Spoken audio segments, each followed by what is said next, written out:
शेख हसीना की पार्टी के अंदर हिंदू भी हैं और मुसलमान भी थे। तो जाहिर है जब शेख हसीना भाग गई यहाँ से और फिर उसके बाद उनकी पार्टी के लोग जब भाग रहे थे तो उनको पकड़ के फर्क नहीं पड़ता जनता को कि वो हिंदू है या मुसलमान है। मुसलमानों को भी खदेड़ा गया और हिंदुओं को भी खदेड़ा गया। तो तस्वीर जिस तरीके से लार्जर स्केल पर ये दिखाई गई और ये नैरेटिव सेट करने की कोशिश की गई कि देखिए हिंदुओं के साथ जुल्म हो रहा है, तो जाहिर है वहां पर हमने वो तस्वीर पुरानी जो तस्वीरें निकाल करके पुरानी वीडियोस निकाल के कहा जा रहा था कि भगवा यहाँ पर रैली की जा रही है, भगवा देखिए बड़े बड़े प्रोग्राम्स किए जा रहे हैं क्योंकि हिंदू खतरे में है। तो जाहिर है इस तरीके के नैरेटिव बनाने की कोशिश और लगातार हिंदुओं को प्रोवोक करने की, यहाँ के खास करके हिंदुस्तान के हिंदू को प्रोवोक करने की कोशिश की जा रही है। तो कहना चाहते हैं कि ये तमाम जो सोशल मीडिया पर इस तरीके के लोग जो भ्रम फैलाने का काम कर रहे हैं इससे दूर रहिए।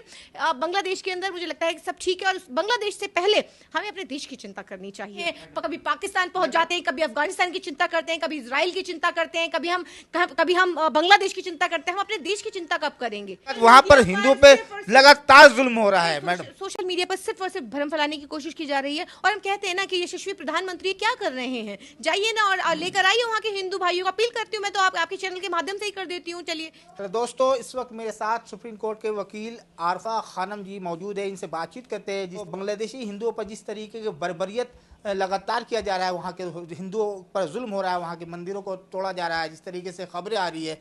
इन्हीं सब मुद्दों पे बातचीत करते हैं। आरफा जी, किस तरह देख रही है बांग्लादेशी हिंदू वहाँ के माइनॉरिटी है और जिस तरीके से शेख हसीना के वहाँ से फरार होने के बाद वहाँ के हिंदुओं पर जुल्म बर्बरियत शुरू हो चुका, तो इन चीज़ों को आप किस तरह देख रही है? देखिए सब्र में शोर नहीं होता, सिर्फ खामोशी होती है और इस खामोशी का शोर सिर्फ अल्लाह को सुनाई देता है। कि जाहिर है 15 साल वहाँ की जनता ने जो जुल्म और ज़्यादती बर्दाश्त की, वही जिस तरीके से हमारे देश के अंदर लगभग तीसरा टर्म मोदी जी को है। और क्योंकि इसको बताना ज़रूरी है क्योंकि आज हम देख रहे हैं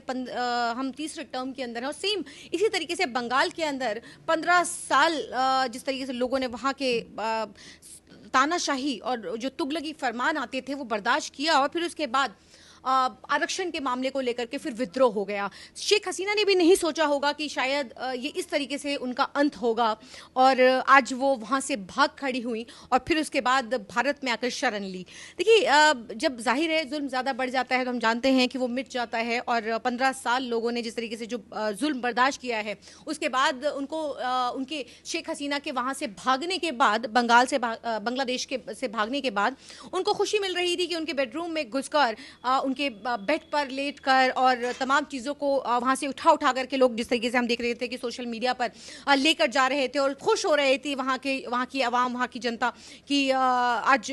वो जुल्म का खात्मा हुआ। उनको कहीं ना कहीं ये लग रहा था कि आज बहुत जुल्म हो गया था 15 सालों के अंदर। इसी तरीके से जो आपने कहा कि हिंदुओं के साथ जो बर्बरता हो रही है, देखिए माफ़ कीजिएगा, जो मेरे सोर्सेस हैं और जो मेरी सोशल मीडिया के माध्यम से जो मैं तस्वीरें देख पा रही हूँ और लगातार मैं इन तस्वीरों को देख रही हूँ क्योंकि देखिए शेख हसीना की जो पार्टी में कुछ जो लोग थे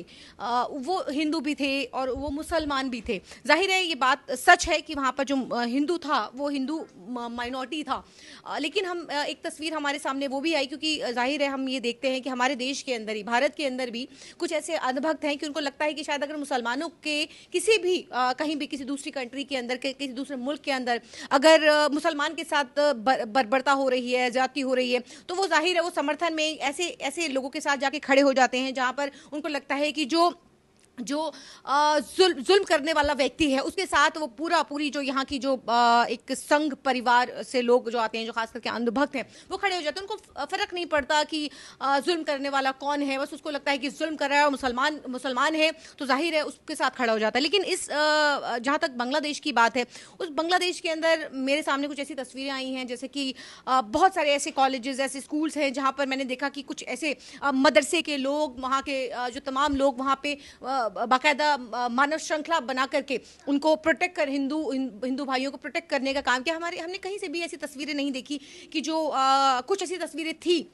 जरूर थी नहीं टाइम करने पे लोग वहां से मजबूर है। आप किस तरह की बात कर रही हैं? नहीं, जिस तरीके से आपने बताया कि 15 साल वहां के जो लोगों पे जुल्म हुआ है, तो क्या शेख हसीना के फरार होने के बाद वहां के हिंदुओं पे जुल्म किया जाए? ये कहाँ का इंसाफ है, ये बताइए। जिस तरीके से पलायन करने पे लोग मजबूर है, बाबा बागेश्वर, यहाँ के जो बाबा बागेश्वर है भारत के, वो तक कह रहे हैं कि मोदी जी को वहाँ के हिंदुओं को भारत बुला लें, यहाँ पर संरक्षण दी जाए। इस देखिए सीए कानून, सीए एनआरसी लाकर मोदी जी ने अभी हालांकि लागू नहीं हुआ, लेकिन पास कर दिया गया था। और ये कहा गया था कि जो बांग्लादेश और पाकिस्तान के अंदर, अफगानिस्तान के अंदर जो हिंदू हैं और उनको भारत लाया जाएगा। देखिए इस जो हालात हैं अभी बांग्लादेश के अंदर, उस पर भी देखिए हम भी ये कहना चाहते हैं कि जो बॉर्डर पार हमारे जो हिंदू भाई खड़े हैं और जो भारत सरकार से, क्योंकि अगर हम शेख हसीना को हम असाइलम दे सकते हैं, हम शरण दे सकते हैं, तो जाहिर है हम उन हिंदू भाइयों को क्यों नहीं, क्योंकि मानवता पहले, इंसानियत पहले है। और इसी क्रम के अंदर मैं लगातार प्रधानमंत्री जी से अपील करती रही हूँ कि प्रधानमंत्री जी से कहना चाहती हूँ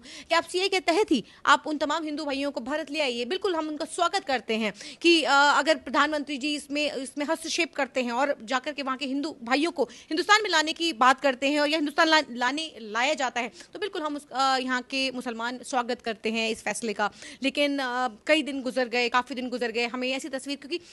तमाम अंधभक्त आपने देखा था इजराइल जब फिलिस्तीन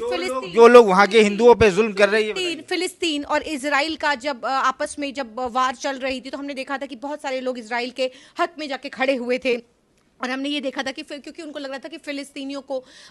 सताया जा रहा है, तो जाहिर है उनको ये नहीं मालूम कि ये जो इजराइल के हक में जो खड़े हुए हैं, ये इनके पूर्वज पहले हिटलर के साथ खड़े हुए थे, क्योंकि उनको लगता था कि हिटलर जो है वो तानाशाह है और हिटलर यहूदियों को जिस तरीके से उसने मारने का काम किया, बहुत सारे यहूदियों को काट दिया गया, भगा दिया गया, मार दिया गया, तो पहले ये हिटलर के साथ खड़े थे। तो ये हमेशा से ये एग्जाम्पल रहा है। और अगर आप हिस्ट्री पढ़ेंगे तो आपको मालूम चलेगा कि जो संघी हैं, ये संघ परिवार जो है, इनके पूर्वज जो हैं, वो किसके साथ खड़े होते हैं। देखिए सुनिए, यहाँ संघी कहाँ से आ गया? चीन में वहाँ पर इजरायली जुल्म कर रहे हैं, तो इसका ये मतलब नहीं कि बांग्लादेश में वहाँ के जो मुसलमान हैं वहाँ के हिंदुओं पे जुल्म करे, और उसका इम्पैक्ट भारत में पड़ता दिखाई दे रहा। गाजियाबाद में मामला पेश आया, झुग्गी तक जला दी गई ये कह के बांग्लादेशी है मारो। बांग्लादेश में जब हिंदुओं पे जुल्म होगा तो उसका इम्पैक्ट भारत में पड़ेगा, जाहिर सी बात है। देखिए जिस तरीके से तमाम भाजपा के सोशल मीडिया, जिस तरीके से पुरानी वीडियोस को निकाल करके ये बताया जा रहा था कि शाहीन बाग के घुसपैठ के अंदर बांग्लादेशी घुसपैठी बैठे हुए हैं, इनको गिरफ्तार करना चाहिए, इनको मारना चाहिए, इनको भगाया जाना चाहिए। तो कहना चाहते हैं कि पहले चाहे यहाँ पर बांग्लादेशी हो, पाकिस्तानी हो, अफगानिस्तानी हो, यहाँ पर तमाम वो लोग जिनको लगातार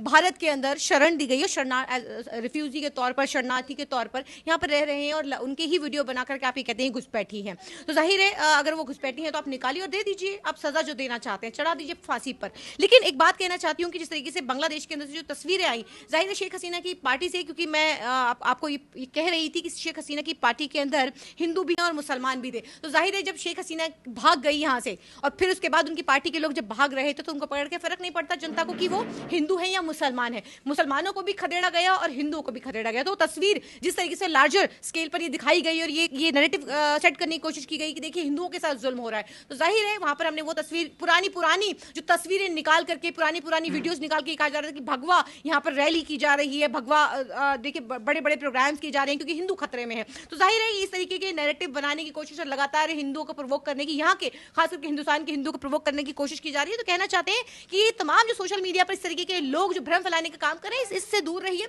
बांग्लादेश के अंदर मुझे लगता है कि सब ठीक है, और बांग्लादेश से पहले हमें अपने देश की चिंता करनी चाहिए, क्योंकि बांग्लादेश का दर्द है, इजरायलियों का दर्द हम महसूस कर सकते हैं, लेकिन मणिपुर